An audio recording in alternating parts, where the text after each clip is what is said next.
Name's Ed Wiley and live here at Rock Creek, West Virginia. We're going to talk about the Brushy Fork area a little bit today. Head of Horse Creek and Brushy Fork, Sycamore, and there's several hollers in there at Bees Branch and everything. They all kind of head up into the one area back around the Brushy Fork. And there's a place back there folks used to go called the Amble Rock. And it's kind of a campsite. I'm pretty sure around July you could go up there and sit, and it was like the annual bear gathering up there. You'd see a mommy come through with one or two cubs, and you can look off and through the woods there or something, and you could see maybe a big boar bear or another mommy with 3 or 4 cubs. It seemed like it was just all day long.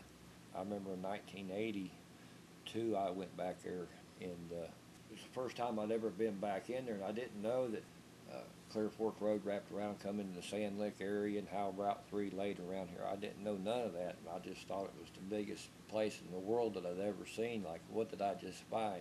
Wilderness, big dark timbers down in there, and the woods was real black, and you can hear water running down in there, and people haven't actually lived back in there probably 60, 70, maybe 80 years.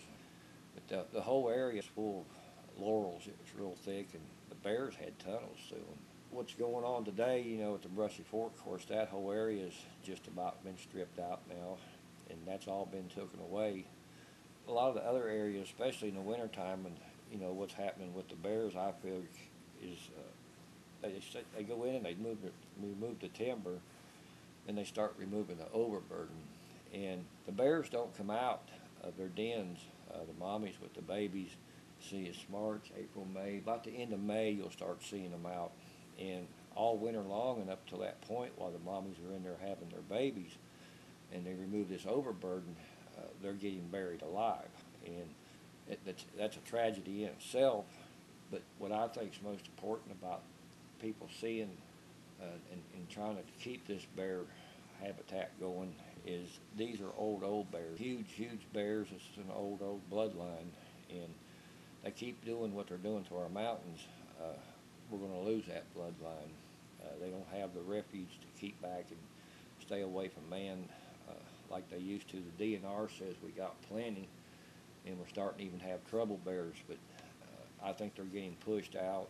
And yes, we still have a few bears around, quite a few yet, but if we keep up what we're doing in the mountains and burying the mommies alive, it'll be no longer.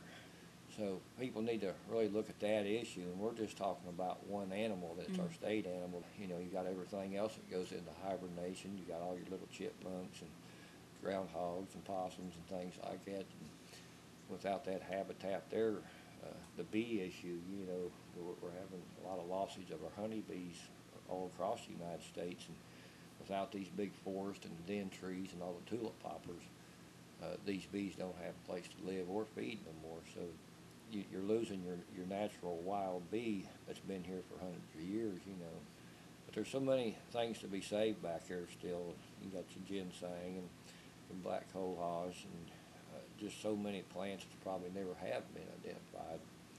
There's a lot of stuff back in there. But the Brushy Fork area, it's sad what's happened there. It's been destroyed and probably never can be returned back to what it was. There's no doubt in my mind that will never happen.